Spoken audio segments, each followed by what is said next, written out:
Contre la faim, l'agence de l'ONU pour l'alimentation, la FAO, ne parle plus de famine chronique, mais de sous-alimentation. Regardez ce chiffre, 1 milliard de personnes seraient concernées par la sous-alimentation sur 7 milliards d'occupants de la planète. La FAO pragmatique qui cherche les protéines là où elles se trouvent.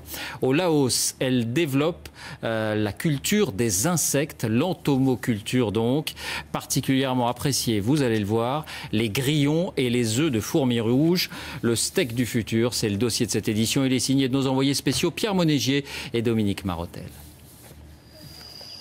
Il faut se lever aux aurores, traverser des collines et des rivières pour s'enfoncer dans la jungle de Konglor, au cœur du Laos. C'est ici que les paysannes vont chercher, sous la terre, de quoi se nourrir.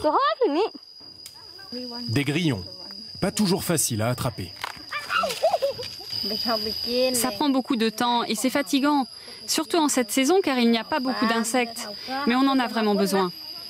Un concentré de protéines, de lipides et de calcium, vital pour des millions de Laotiens.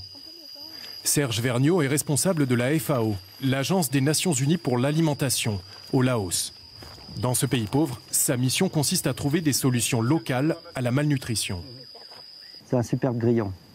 On va travailler sur cette espèce parce qu'en plus, elle est particulièrement riche en protéines, celle-ci.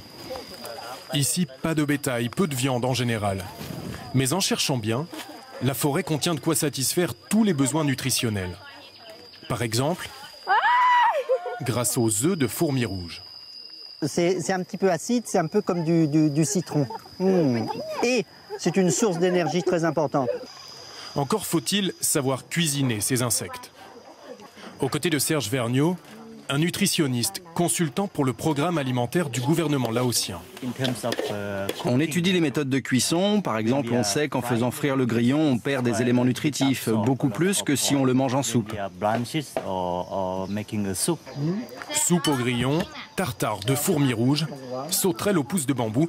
Ces recettes traditionnelles s'étaient perdues avec l'occidentalisation. Dans un pays où près d'un enfant sur deux souffre de malnutrition, il faut les remettre au goût du jour. Et ça commence dès l'école. C'est bon, Alena? C'est bon. Et ils aiment bien ça, les enfants. Oui, c'est leur deuxième assiette. Dans ce pensionnat de Vientiane, la capitale, des écoliers des régions pauvres du pays. Aujourd'hui est un jour pas tout à fait comme les autres.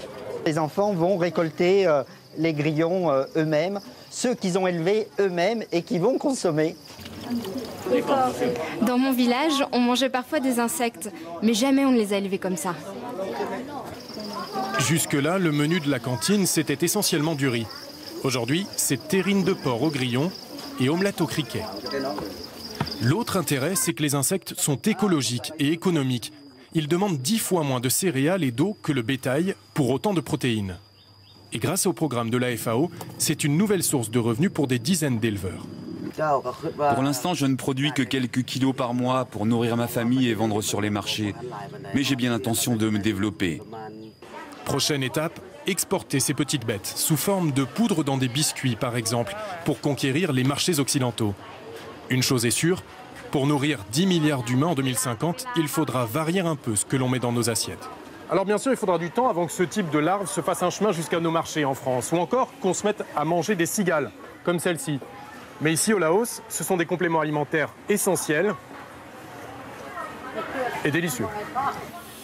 Bon appétit, voilà. Et entomoculture ne prend pas de hache, qu'on se le dise.